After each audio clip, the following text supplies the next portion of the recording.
having fear.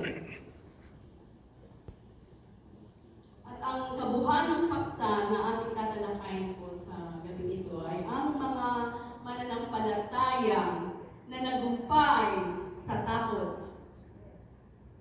At ang ating pong teksto sa gabi nito ay ang 2 Timoteo 1:7. Sa Tagalog po, sabi po dito, sapagkat hindi espiritu ng kaduwagan ang ibinigay sa atin ng Diyos, kundi espiritu ng kapangyarihan, pag-ibig, at pagpipigil sa sarili. At talakayin po natin ang 3 puntos na ito. For God has not given us the spirit of fear, but of power, and of love, and sound mind. Mayroon pong dalawang napakahalagang salita dito, yung sound mind. Sa ibang translation po ay ang self-discipline. Ang sound mind, ang ibig pong sabihin ay solid, firm, or strong. Sabihin ng self-discipline ay disiplina sa sarili, or may kontrolado siya. Ibig sabihin po sa Tagalog ay matatag na pag-iisip, buo ang isip, malakas ang pag-iisip. Ibig sabihin po, healthy mind, or a good condition, or positive mind. Ang isang Kristiyano, unwavering, sabihin hindi po siya natitinag yung kanyang kaisipan. Magmula po ngayong 2025, 40 years na po ang nakakalipas. Mula po ng 1985, mayroon pong mga magulang dito na nakikita ko pa po. Ako po ay kabataan po noon. Mayroon pong kapulungan ng mga kabataan noon. Nagkakaroon po sila ng groupings po. Ang mga kabataan pong ito ay masaya po silang nag-a-attend. Nag-church, fellowship, tuwing Sabado po pag wala po silang school, college po sila. Sila po ay mayroon pong fellowship, young people. Young people po sila doon po sa harapan dahil sawali pa lang po yun. Dumating po yung mga taon within 2 years. Sila po ay nakaranas po sila ngayon ng takot sa kanilang mga buhay. Dumating ang panahon, sila po ay nakaranas naman ng pag-uusig sa kanilang mga pamilya. Minsan po sila po ay nag-usap-usap. Ang sabi po ni William Galang, ang sabi niya, nasaan ang Bible mo, Alvin? Si Alvin Candas ito. Ito, nakatago siya sa aking bulsa. Ang bulsa ay doon sa likod ng kanyang pantalon sa puwit. O ikaw naman, William, ang wika niya, ito, nandito sa aking kilikili. Yung maliit kong Bible, kasi King James Version. Napatawa po ngayon si Nerissa Enriquez. Sinabi po niya, ako, ito ang bago, pagkalaki-laki, kasi malaki ang aking Biblia. Ikaw, Lenny Suarez, nasaan ang Bible mo? Siya po ay napaiyak. In short, siya po ay nakaranas ng pag-usig. Hanggang siya po ay pinalayas. Ang sabi po niya, hindi ako nagdadala ng Bible. Kapag nagdala ako ng Bible, magagalit na naman ang mga magulang at mga kapatid. Ang ginawa ko, nagme-memorize na lang ako sa kwarto. Dumating bigla si Anthony. Bakit ninyo tinatago ang inyong mga Bible? Kinuwento ng mga kabataan ito sa kanya kasi youth din po siya, kasama namin young people. Kinuwento ang buong pangyayari. Hanggang si Irma Sunga, si Alvin Canlas, si Alvin hindi siya pinalayas muntik ng palayasin, ngunit siya'y binugbog ng kanyang kuya. Nalaman ngayon, lumapit sila sa ating punong pastor. Ang tawag sa kanila doon ay Lolo Pastor o Pastor. Nalaman ni Pastor, ni ating punong bishop, ang nangyari. Ang iba ay lumapit sa kanya. Ngunit ako, hindi po ako lumapit. Ilang buwan po akong hindi nag-attend noon. Ako po ay sumula.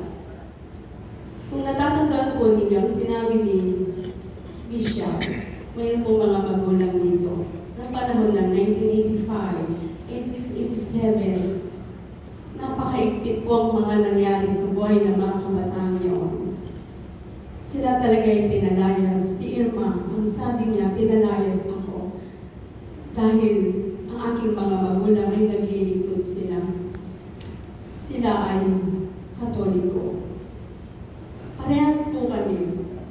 Sumulat po ako kay Bishop noon.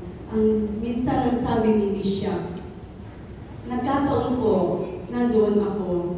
Within 6 months or 7 months, bilang na bilang po, hindi po ako nakapag-attend. Dahil natatakot po ako. Baka ako'y muling na palayasin ng aking magulang. Sa totoo lang po, 2 beses po. Ang sabi po ni Bishop, kung natatandaan po ng mga magulang, ang wika po niya, kung mayroon lang sanang bahay, tahanan, na pwede nating pagamit. Kumbaga po ay orphanage house. Kung saan ang mga kabataan ay pinapalayas ng kanilang tahanan, pwede nang kukupin na dito sila tumira. Ako po yung nagsalita, Pastor, ako po yung sumulat. Dumating ang ilang taon na lumipas. Nagkaroon po ng youth camp sa likod. Kumilos ang banal na Espiritu ng Diyos.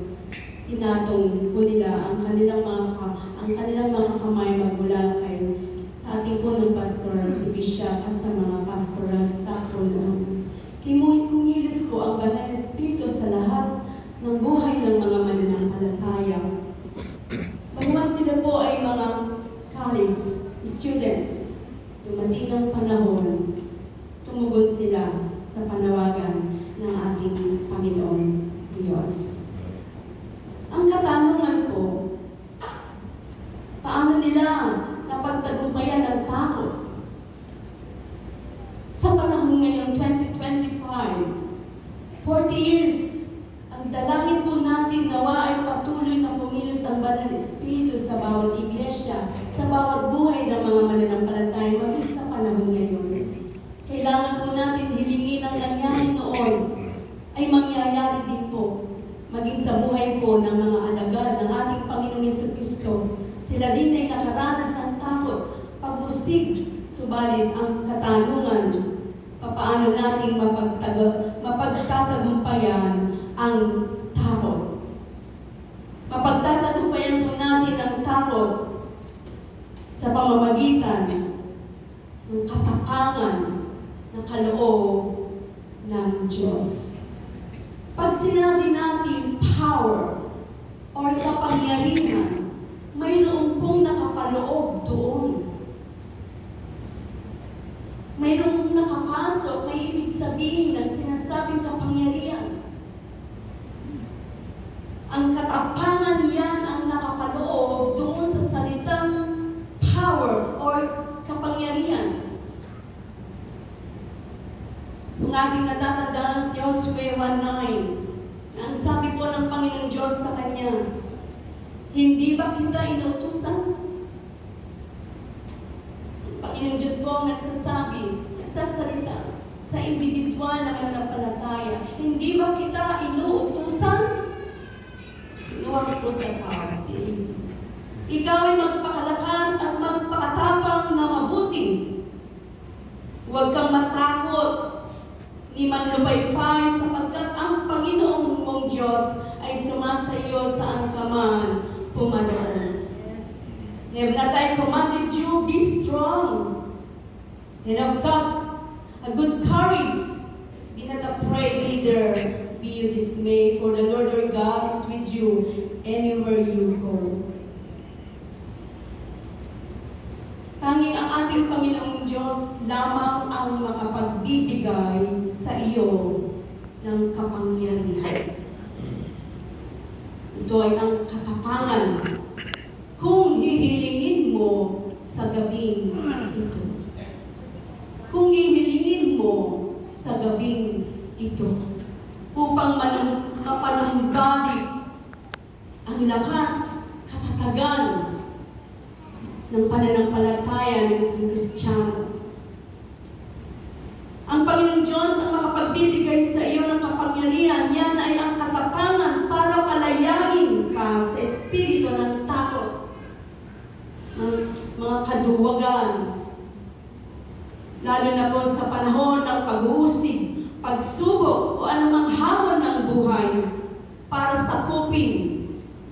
Nais ng Panginoon po na sakupin ang kaloob-looban ng ating mga puso.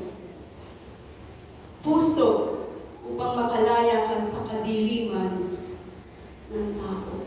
Bakit pinapaintulutan ng Panginoong Diyos ang mga pag-uusig o mga pagsubok o mga takot, mga sari-saring takot sa buhay ng tao?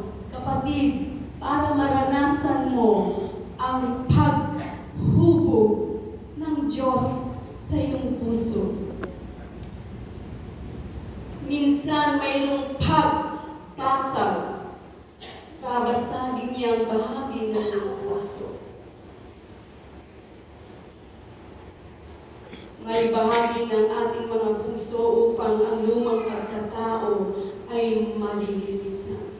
May paglilinis upang ikaw ay magbunga at maging kagamit-gamit ka sa kanyang ubasan. Mararanasan mo ang kanyang pagbigat. Pipigayin niya ang iyong puso, lalo-lalo na kapag ang puso ng Kristiyano ay mayroong pagsunod sa Diyos.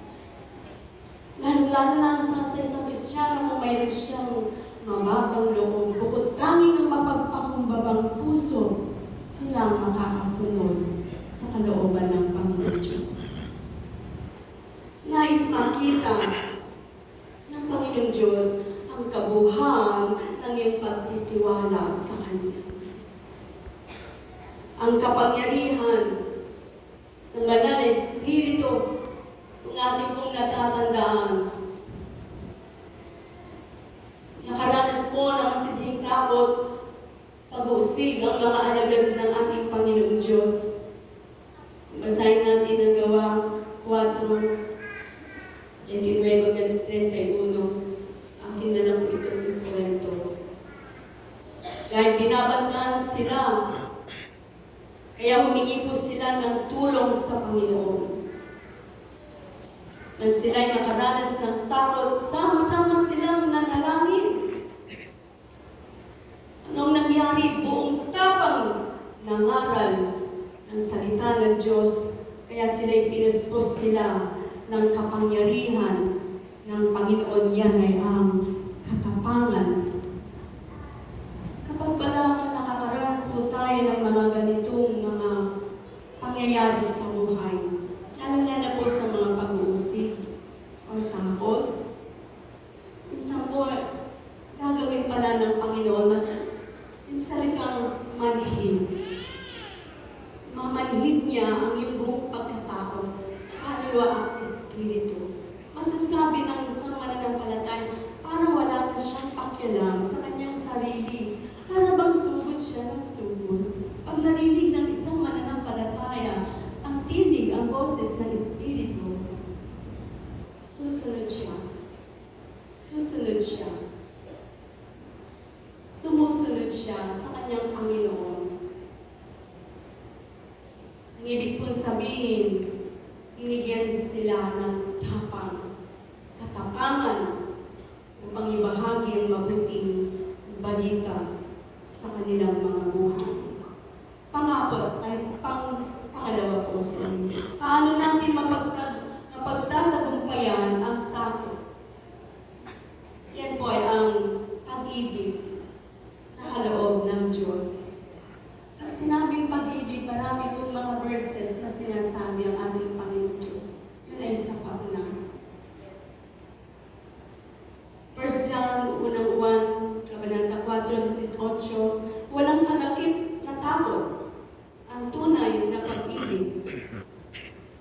pinapawi ng pag-ibig ang anumang takot.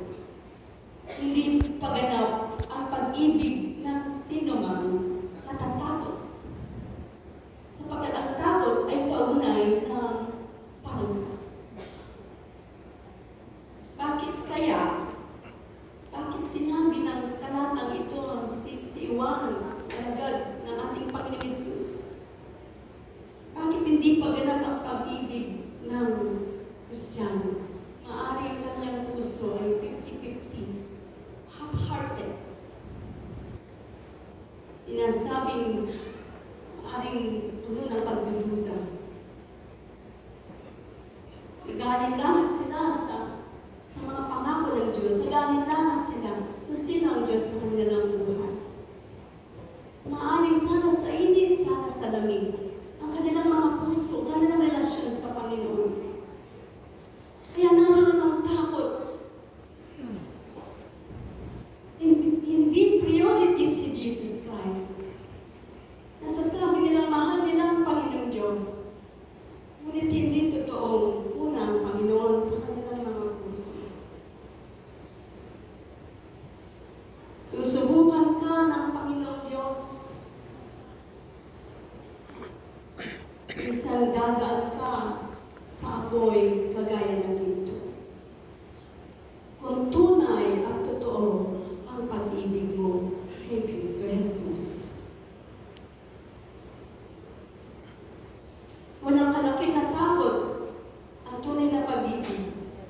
Mawawala totoo ang takot ng isang Kristiyano na may pagsunod sa Panginoon.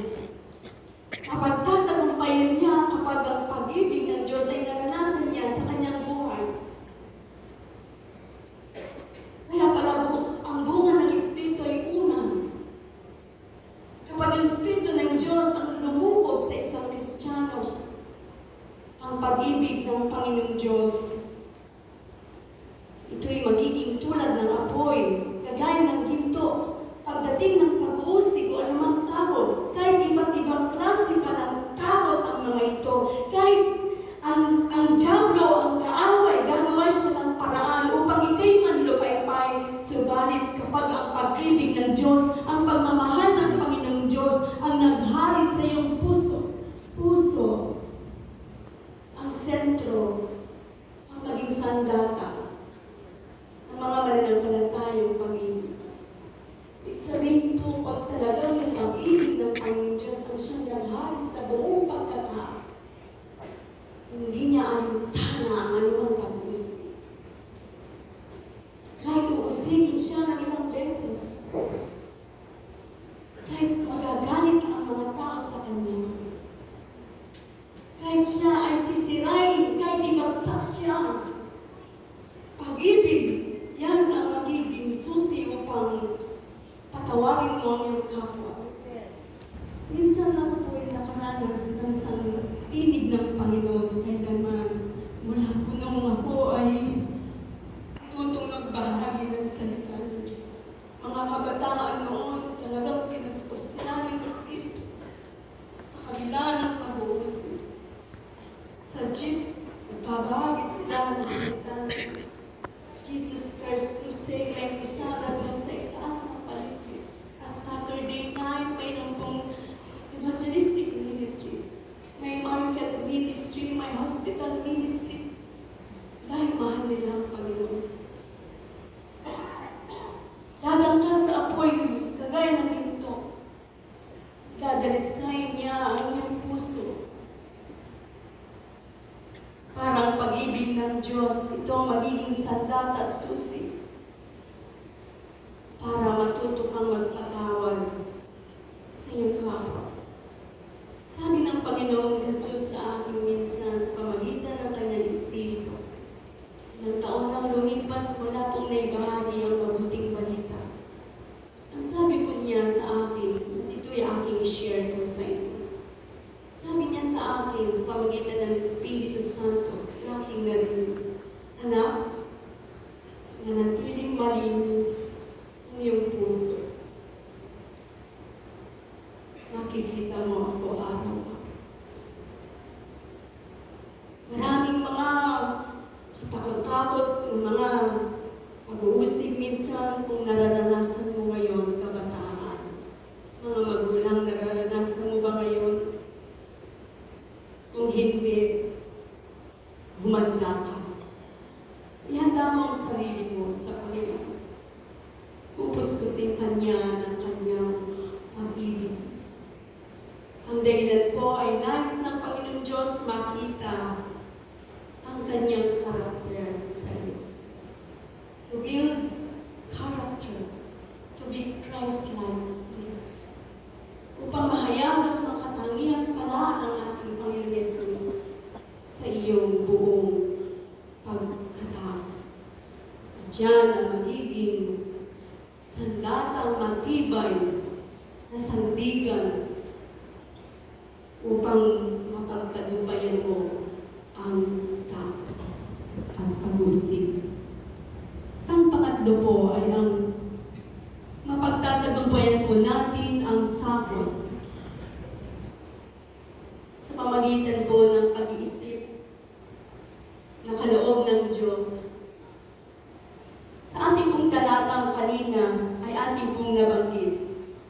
For God has not given us the spirit of fear, but of power and of sound mind.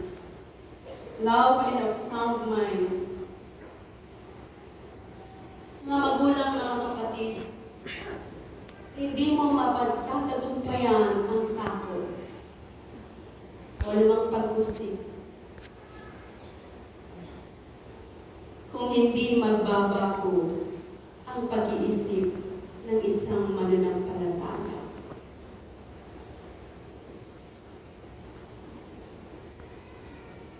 Ayon po sa unang Korinto 2:16, ganito ang nasasaad sa kasulatan: sino ang nakaalam ng pag-iisip ng Panginoon? Nagtatanong po siya muli. Sino ang makapagpapayo sa Kanya? Ngunit ang pag-iisip ni Kristo ay tanging taglay natin. Sabihin po, we have the mind of Jesus Christ. Hindi magtatagumpay sa takot ang isang mananampalataya kung hindi magbabago ang pag-iisip nito. Bakit po kaya? Kasi hindi matatag, hindi buo, hindi maayos, hindi po siya matibay. Puno siya ng pagdududa. Sala sa init, sala sa lamig. Sabihin, magulo ang iisipan niya. Hindi nakatuon sa layunin o plano ng Diyos. Nangingibabaw pa rin ang kanyang pag-isip, kanyang damdamin, kanyang saloobin, ang kanyang nais, ang kanyang gusto. Maaaring minsan katikwas-tikwas, parang hangin na dumadaan.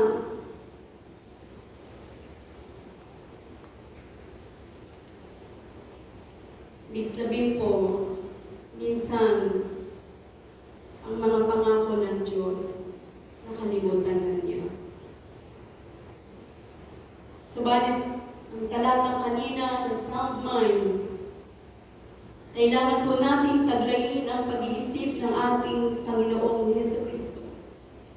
Baga po ituon natin yung mga bagay na nandoon sa kanyang kaharian, sa kanyang kalooban, maging dito po sa ibabaw ng lupa. Pinahayag na ng Panginoong Diyos, sinabi na niya ang lahat ng kanyang kalooban. Wala siyang inilihim sa mga tao. Isinulat na niya ang kanyang plano at kalooban, nais, gusto. Yan ay ang salita. Ang salita ng Diyos ay sapat na sa bawat buhay ng mga mananampalataya.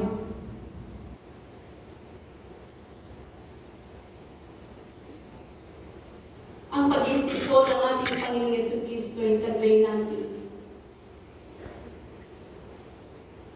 Dahil si Apostol Pablo pahayag ang Roma 12:2. Huwag kayong umayaw sa takbo ng mundong ito. Mag-iba na kayo at magbago ng isip upang mabatid ninyo ang kalooban ng Diyos. Kung ano mabuti, nakalulugod at talagang ganap. Ano pong ibig sabihin? Ang mga talatang ito, huwag kayong umayon sa takbo ng mundong ito, mag-iba na kayo at magbago ng isip upang mabatid ninyo ang kalooban ng Diyos. What is the will of God? Ano nga ba ang kalooban ng Diyos? Yan ay sumunod ka at humayo. Ganapin mo ang pinakadakilang layunin ng Diyos. Yan ay bahagi ang Great Commission, the Gospel of Jesus Christ. Yan ang kalooban ng ating Panginoon. What is good? Kung anong mabuti. Ano bang mabuti doon? What is good? That is the good news of Jesus Christ. To go, share the gospel, kahit may pag-uusip. Ano bang nakalulugod talagang gana? What is the perfect will of God? Alam niyo po kung ano ang perfect will ng Panginoon? Yan yung pag-ibig niya. That is the love. Share the love of Jesus Christ. Yan ang dahilan mo. Bakit po ikaw ay nakakito? Palagpakan po natin ang Panginoon Diyos. Bawat ako kung bakit tayo ay naririto. Yan ang pag-ibig ng Diyos. Makita ang pag-ibig ng Diyos sa atin. Mahal ka ng Diyos. Mahal ka ng Panginoon. Mahal po tayong lahat. Yan ang dahilan upang makita po natin ang galaw at kilos ng ating Panginoon sa ating mga buhay. Sa panahon ng takot o pag-uusip, mga magulang, mga kabataan na naririto, bumangon ka.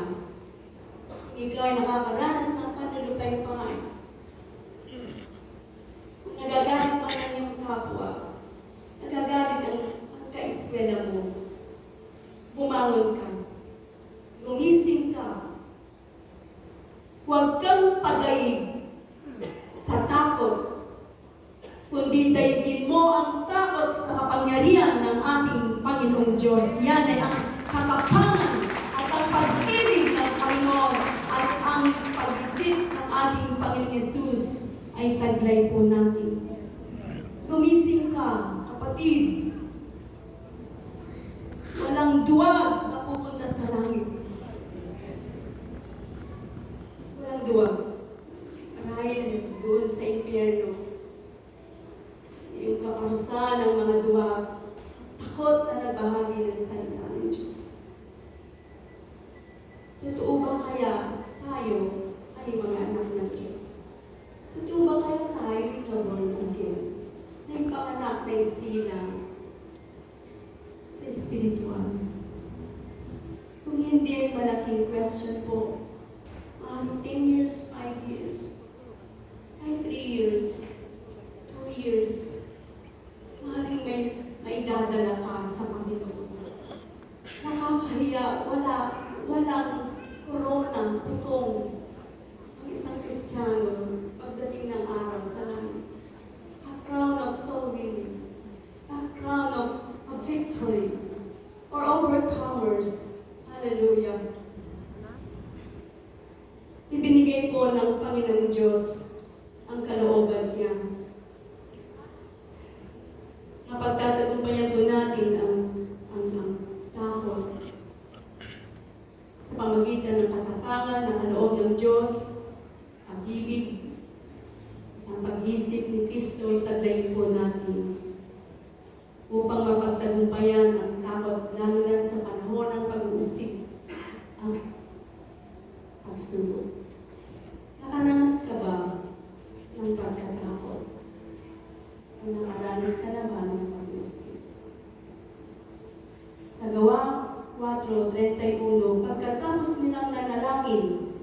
na yamig ang pinagtitipunan nila. Silang lahat ay napuspos ng Espiritu Santo at buong tapang ng aral ng salita ng Diyos. Church, mga magulang, mga kapatid, anong bahagi ng ating buhay na may tayong tao? Hilingin mo sa Panginoon sa gabi nito para alisin niya at makalala tayo. Hallelujah, Jesus. Pari po ba tayong manalangin?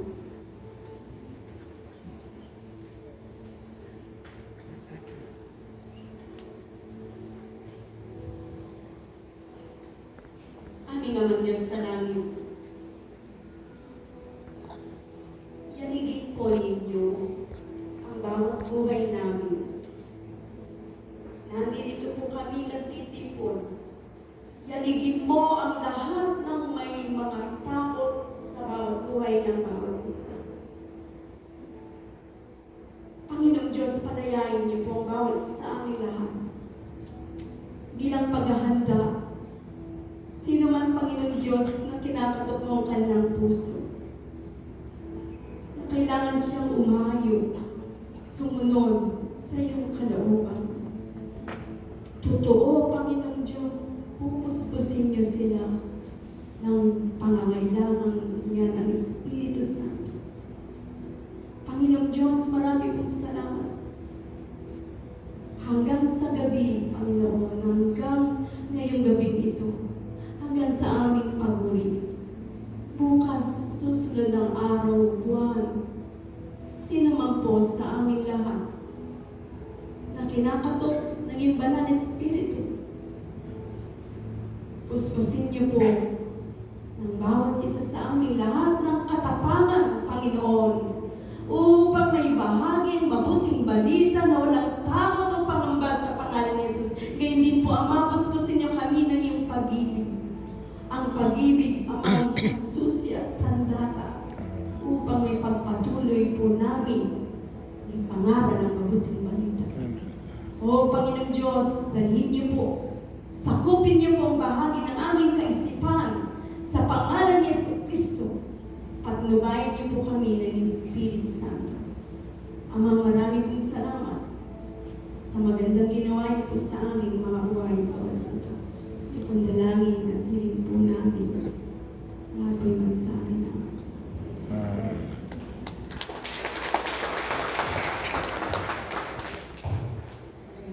Po sa ating lahat. Po tayo manalangin sa ating unang dalawang puntos. Meron po kinukuha ng ating Panginoon sa mga kahilingan at dalangin ng ating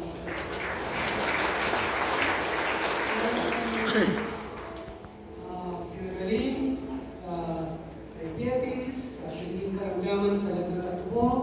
Meron pong binigyan ng pabor ang ating Panginoon sa kanilang mga employer. Meron pong nakapasa sa board exam. Meron pong tinugon ng Panginoon sa financial na pangangailangan. At napakarami pong katugunan ng ating Panginoon sa ating mga prayer requests. Pwede po ba tayong mag-iisa sa pasasalamat sa ating Panginoon sa katugunan ng mga prayer requests? Kaya po lahat ay tumayo at manalangin. Hallelujah. Ama naming Diyos na makapangyarihan sa lahat. Tunay nga po, Panginoon, napakabuti mo. Ikaw ang Diyos noon, Ikaw ang Diyos ngayon, Ikaw ang Diyos ng katugunan.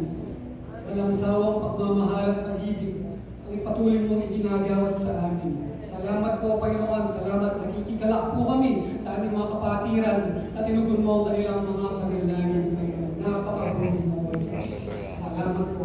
Salamat. Yes, Lord. At ngayon po, nasa unang puntos po tayo ang ating prayer points. Tayo po ay makapagdalangin. Kapagdala ang bawat isa sa atin ng kaluluwa ngayong 2020. Po tayo po ay manalangin. Ang Diyos na nasa langit, pinadalangin po namin ang bawat isa sa amin, ang Diyos na patuloy, nabigyan mo nga po ng kapangyarihan ang bawat isa sa amin upang makapagdala po ngayong taon na ito. Ang bawat isa sa amin, ang kaluluwang may harap sa iyo, makaragdag ng sasamba at kikilala sa iyong pangalan, Panginoon. Tulungan mo po ang bawat isa sa amin, O Diyos. Bigyan mo po ng pagnanais, palitan mo ng pag-ibig at pagmamahal sa aming kapwa.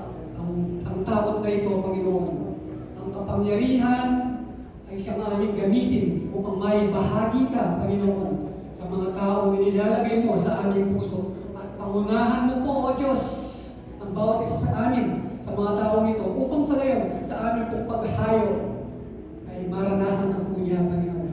Mang Diyos, dalangin din po namin ang kaligtasan ng aming mga pamilya, Panginoon. Panginoon, ang pag-ibig na nagmumula sa iyo, Panginoon, siyang aming may bahagi sa iyo. Magagawa lamang po namin at masasabi na sila ay aming mahal, Panginoon. Kung sila ay aming hihikayatin, pabahaginan ng iyong mga salita, sila ay aalisin sa kanilang sitwasyon, Panginoon, na malayo sa iyong kalooban, O Diyos. Tulungan mo po ang aming mga kapamilya ito at tulungan mo rin po kami, Panginoon, na magkaroon ng lakas ng loob upang sa gayon, sila man ay makasama po namin nananambahan at nagpupuri sa iyo, Panginoon. Ganon din, O Diyos, sa aming mga kasama sa trabaho, minsan dinadaan-daanan lamang po namin o hindi man po namin pinapansin. Ang Diyos, dala po ng takot o hiya. Subalit ngayon, tuloy na naririnig po namin na hindi ito yung kalooban, kundi ang kalooban mo, ang pag-ibig na may pagmamahal at pagmamalasakit, Panginoon, sa aming mga kapwa. Kagaya ng iyong pagmamalasakit sa amin, mahibahagi ka, Panginoon, sa aming mga katrabaho, O Diyos, sa aming mga kapitbahay. Ganon din, O Diyos, sa mga estudyante, sa mga klase, Panginoon. Tulungan mo po kami na ang bawat isa sa amin, O Diyos. Hindi masarili ang iyong kaligtasan na pinagkalog sa amin. Pagpus, ito po'y mahibahagi namin sa aming mga kaklase, O Diyos. Lakas ng loob, kaunungan, pagkakas na bumula sa iyo. Isang patuloy mong ibigay mo sa amin. Panginoon, tulungan mo po kami at gabayan sa lahat na niya pinag-uutas mo upang sa gayon magawa po namin ang mga bagay na ito upang sa darating na panahon sila po ay aming makasama mo na pupuri at papasalamat sa iyo. Panginoon, maraming salamat po. Ito po ang ating samot dalangin sa pangalan ni Jesus. Amen.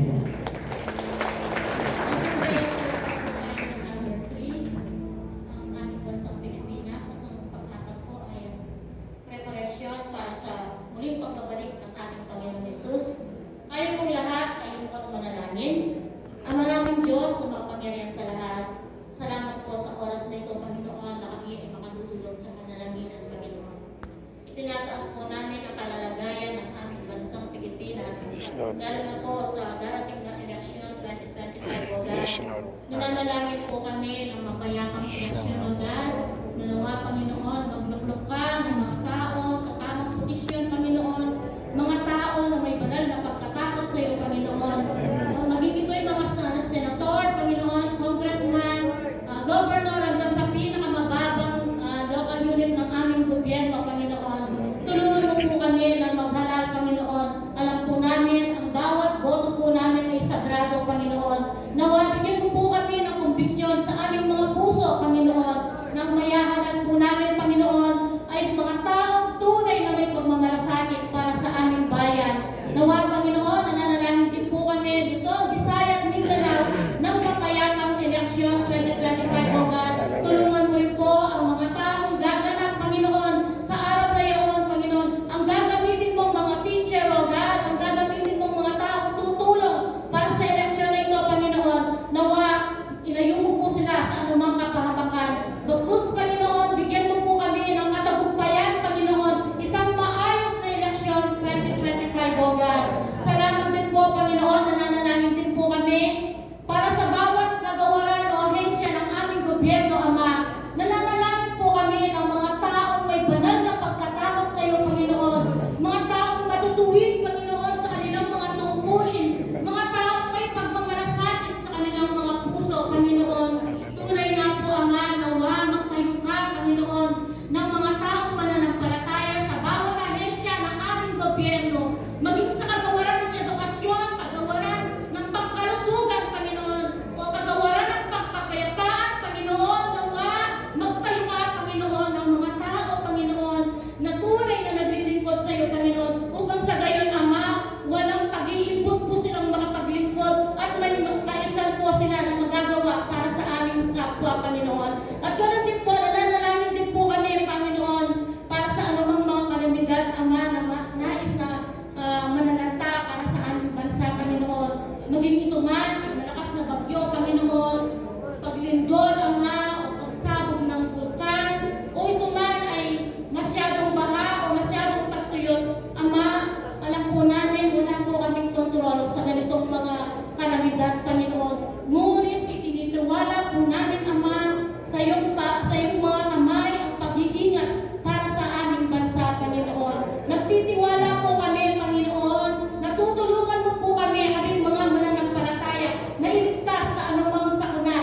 Amen. At ganoon din po, dinadalangin din po namin ang peace and order sa aming bansa. Ama, sa oras na ito, Panginoon, nananalangin po ako, Panginoon.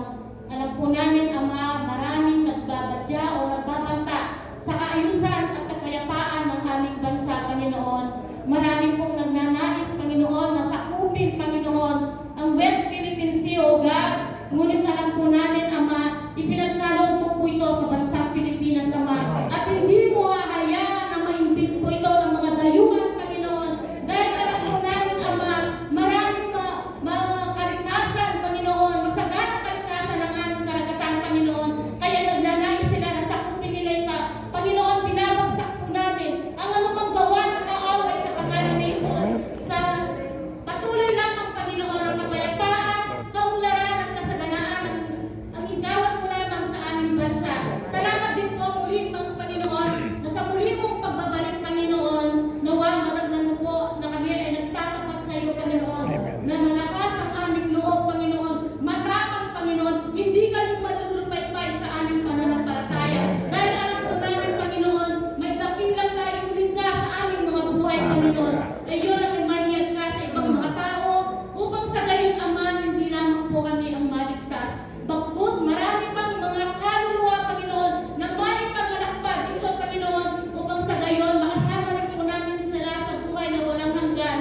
Salamat po, Panginoon, na wala, nais po namin, Panginoon, na patuloy na ikaw ang kumilos sa aming mga buhay. Ito po ang ating dalangin sa pangalan ni Jesus. Amen. Nasa dalawang bahagi na po tayo ng pananalangin sa ating Panginoon Diyos. Ang dalawang bahagi ng pananalangin sa ating Panginoon Diyos ay itulog po natin ang ating mga mahal sa buhay at nagkilala na may karamdaman. Atin din pong ipanalangin sa ating Panginoon Diyos na pagpalain po niya tayo at atin din pong itulog sa ating Panginoon Diyos ang mga spiritual po natin kalalagayan. At ang kahanin po ay malaya po natin ipanalangin sa ating buhay na Diyos ang mga personal po nating panalangin. Tayo po lahat ay umuko at manalangin. Aming namang Diyos, minsan pa po, amin pong itinataas ng inyong banal na pangalan sa gabi po na ito. Kami po ay lumalapit sa inyong harapan ngayon at dinadalangin po namin ang lahat po ng may mga sakit at nagdarusa dahilan po ng kanilang karamdaman.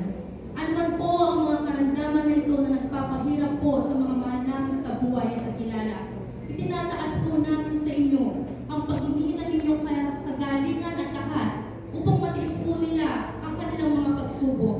Alawin po ninyo sila sa kanilang sakit at magdala po kayo ng kapayapaan sa kanilang kaisipan. Nagtitiwala po kami sa inyong kapangyarihan magpagaling at kami po ay nagpapasakop sa inyong perpektong kalooban. Marami pong salamat naman sa papagaling po ninyo sa bawat po may karamdaman. Ama, amin din pong inilalapit sa inyo ang mga problema po namin sa pananalapi. Ama, kayo po ang aming tagapagkaloob at nagtitiwala po kami sa iyong masaganang pagpapala. Ama, ang dalangin po namin, pagpalain po ninyo kami sa pananalapi at bigyan po ninyo kami ng karunungan upang pamalaan po ang aming pananalapi. Ama, nagpapasalamat po kami sa iyong katapatan at provisyon sa amin. Kami po ay naniniwala na gagawin mo mga patotoo ng iyong kadakilaan ng aming mga paghihirap po sa pananalapi. Marami pong salamat, Ama. Pagpalain po ninyo ang bawat mga anak po ninyo. Ama, itinataas din po namin ang aming mga spiritual na mababagong buhay para po sa aming simbahan at pamayanan. Ama, ipinagtatapat po namin ang aming pagkukulang at humihingi po kami ng iyong kapatawaran. Dalangin po namin ang panibagong pakiramdam po ng pagkilos ng iyong presensya sa amin. At bigyan po ninyo kami ng panibagong puso na mag-alab ng pagnanasa po para po sa inyong mga salita. Ama, dinadalangin po namin ang isang spiritual na paggising na magbabago po ng aming mga buhay at magdadala po ng kalwalatihan sa inyong pong pangalan. Amin din pong tinataas ang bawat personal po na panalangin ng inyong mga anak. Sige po, malaya po natin sabitin sa ating mabuhay na Diyos ang mga personal po nating mga panalangin. Ama, iyo pong naririnig at nababati ang bawat personal po na panalangin ng iyong mga anak. Alam po ninyo ang nilalaman ng kanilang mga puso. Alam po ninyo ang kanilang ninanais. At alam po ninyo ang aming mga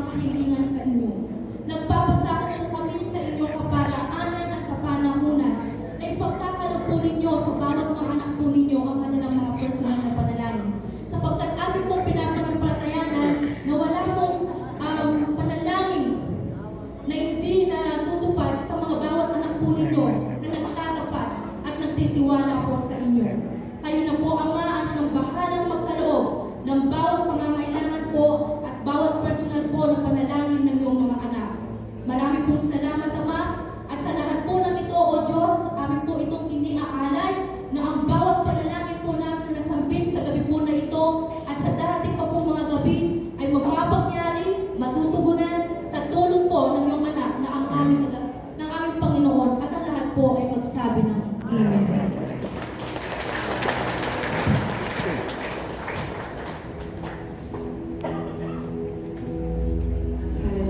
Patuloy po tayo magpulis na.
Hiningi po namin yung puso. Ilagay niyo po ngayon sa bawat isa sa amin. Amen. Hallelujah. O ihanda niyo po kami, Panginoon Diyos, magmula ngayong gabi. Ama, ilagay niyo po sa aming mga puso ang apoy. Apoy, Panginoon, ng Espiritu Santo.